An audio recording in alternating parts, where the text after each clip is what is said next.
guys, welcome back to my YouTube channel. So I'm again up with a new video जिसमें I have tried to answer every possible doubts जो आपने मेरे comment section के नीचे comment करे हैं. So let's start with our first question. Okay, so सबसे पहला डाउट है कि गैप सर्टिफिकेट नॉर्मली कोर्ट जाके बनवाना है या कोई स्पेसिफिक फॉर्मेट होता है फॉर PGMS रोल तक. तो एज सच कोई अलग स्पेसिफिक फॉर्मेट नहीं होता. आपको कोर्ट जाकर एक नॉर्मल गैप सर्टिफिकेट बनवाना है, चाहे आप BDS कर रहे हैं या फिर MBBS कर रहे हैं. Moving on to our next question. BDS में भी बॉन्ड पॉलिसी है क्या, सर्विस बॉन्ड समथिंग? नहीं, ऐसा कुछ नहीं है. Yes, we do have a bond in BDS, लेकिन वो सर्विस बॉन्ड नहीं है, तो ऐसा कुछ भी नहीं है BDS में. अगला क्वेश्चन है, the Haryana government form and anti ragging form college में बनेगा क्या? सो एंटी रैगिंग फॉर्म जो है वो मैंने वेबसाइट मेंशन करी थी मेरी पुरानी वीडियोस में. वहाँ पे जाके आप कहीं से भी उसको निकलवा सकते हैं और फिल कर सकते हैं. वो कॉलेज से नहीं बनता, वो आपको खुद उस साइट पे जाके निकलवाना पड़ता है और फिल करके साइन करवाना पड़ता है खुद भी और अपने पेरेंट्स से भी. तो वो आपका कॉलेज से नहीं बनेगा.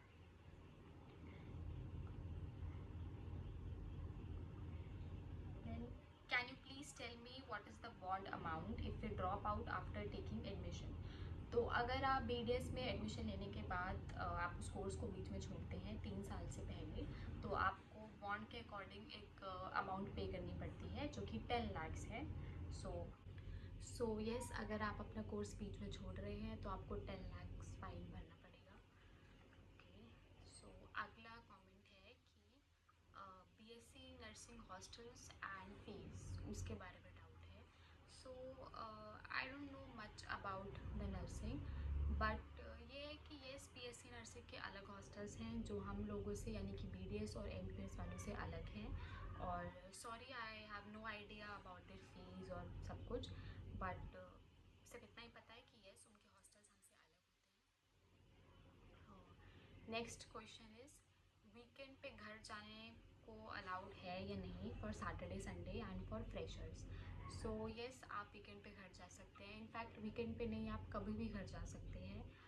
कोई रिस्ट्रिक्शंस नहीं है. हाँ, फर्स्ट ईयर हॉस्टल्स में टाइमिंग्स का थोड़ा इशू होता है कि टाइमिंग्स होते हैं. अदरवाइज़ आप कभी भी बाहर जा सकते हैं, घर जा सकते हैं, कोई रिस्ट्रिक्शन नहीं है. अगला डाउट है, यमुना हॉस्टल्स में वॉशरूम्स रूम के साथ अटैच्ड है या नहीं? तो सॉरी, कोई भी अटैच्ड वॉशरूम्स अवेलेबल नहीं है. कॉमन वॉशरूम्स हैं जो आपको यूज़ करने पड़ेंगे. कोई भी हॉस्टल हो, चाहे यमुना हॉस्टल हो या गंगा हॉस्टल हो, कहीं पे भी रूम के साथ अटैच्ड वॉशरूम्स अवेलेबल नहीं है. अगला डाउट है, what does 3 guest pictures mean? 3 guest pictures का मतलब है कि जब आप हॉस्टल अलॉट कराते हैं यमुना गर्ल्स हॉस्टल, तो उसमें आपको 3 गेस्ट की पिक्चर्स देनी पड़ती है. जिसका मतलब है कि जो लोग आपसे मिलने आएंगे हॉस्टल, जैसे कि आपके पेरेंट्स हो गए, आपके मदर फादर या आपके सिबलिंग हो गए, आपको किसी भी 3 गेस्ट की पिक्चर्स वहाँ पे देनी पड़ती है और अपने फॉर्म के साथ लगानी पड़ती है. तो ये मतलब था 3 गेस्ट फ़ोटोज़ का. वो गेस्ट कोई भी हो सकते हैं, आपके पेरेंट्स हो सकते हैं, सिबलिंग्स हो सकते हैं, रिलेटिव्स हो सकते हैं, कोई भी 3 गेस्ट पिक्चर्स जो आपको लगानी पड़ती है. Next comment is, boys hostel for dental and MBBS is same और नॉट?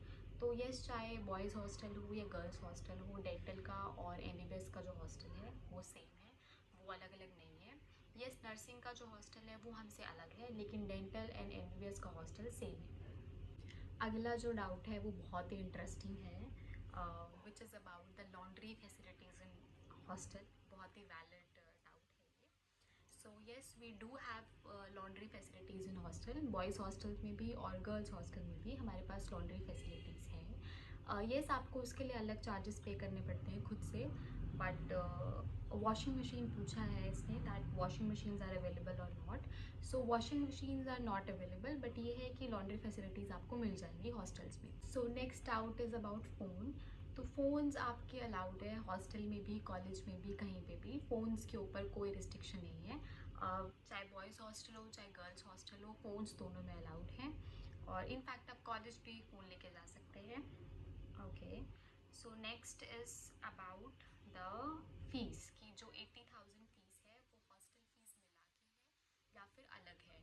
तो MBBS की जो 80,000 फीस है वो आपकी सिर्फ ट्यूशन फीस है, आपकी जो हॉस्टल फीस है वो इससे अलग है, इसमें इंक्लूडेड नहीं है। PG हॉस्टल्स आर सेम और नॉट। PG हॉस्टल्स ये नहीं है, PG हॉस्टल्स अलग है एंड सो PG हॉस्टल्स अलग है UG हॉस्टल से and according to me PG hostels are much better than the UG hostels. So next and last जो हमारा डाउट है that is about the stipend for the BDS students. So it is around 24,000 जो आपको internship के time पे stipend मिलती है and it's same for BDS and MBBS student. दोनों के लिए same है, 24,000 के अराउंड है। So this is all for today's video. Thank you so much. Do like, comment, share and subscribe my channel, and if you still have any doubt you can comment below in my comment section. Thank you.